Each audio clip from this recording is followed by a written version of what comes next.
do it. Hey guys, this is Versatile from Project Phoenix Media. In today's video tutorial, I'm doing a very quick refresher crash course tutorial about PopStarter, Fat PS2, internal hard drives, and how to make the games work. So let's do this. I won't go into all the nitty-gritty details, so if you want a more in-depth tutorial, a little bit slower video, I'll have a link to my previous video tutorial, and then also a very great forum resource that goes in more detail if you need a text tutorial in the meantime. So let's do this. So what I'm going to do is I'm going to show you my file structure. So if you're very familiar with PopStarter, this would be a good refresher course for you. And if you're a newbie, if you're a novice to this whole PopStarter thing, please check out my other video tutorials to get started. Okay, so let's navigate to my hard drive 0. In here, I made a partition called __.pops, and what I have here is the VCD file.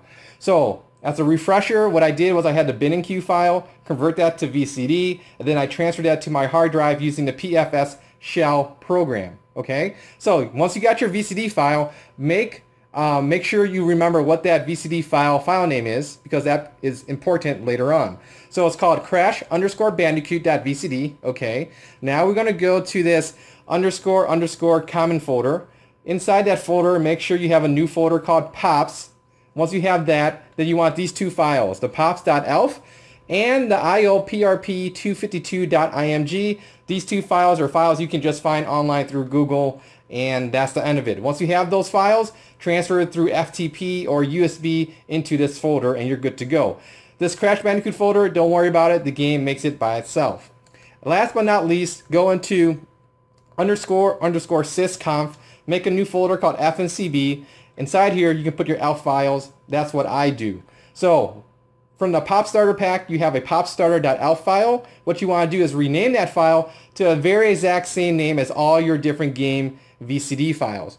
So my VCD was called crash_bandicoot.vcd. The popstarter.elf is renamed to crash_bandicoot.elf. Everything is case sensitive. Make sure it matches 110%. Once you have everything done, once you have your VCD file, once you have your core files in the POPS folder, these two files, and then once you have your ELF files in wherever you want to run them from, now you can run your game. So let's go ahead and run Crash Bandicoot. I am using this old school TV. I have component cables. I don't have to mess around with any special cheat codes to make the graphics work okay with being centered on the screen.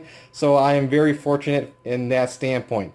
You, depending on your TV, you may not have that kind of luxury, so you might have to fiddle around with that, and there's more resources on that online, which I'll link in the video description. But in terms of the game, internal hard drive, it's awesome. The gameplay is awesome. The movies are awesome.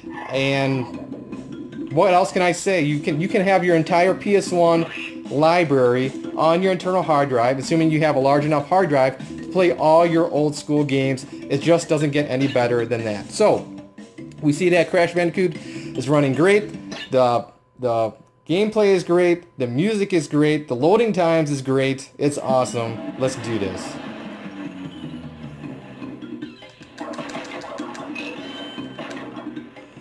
So anyways, that is today's video game tutorial. You guys have any nitpicky questions, leave a comment here on the YouTube page. I'll get back to you as soon as possible. Once again, thank you for watching. Take care.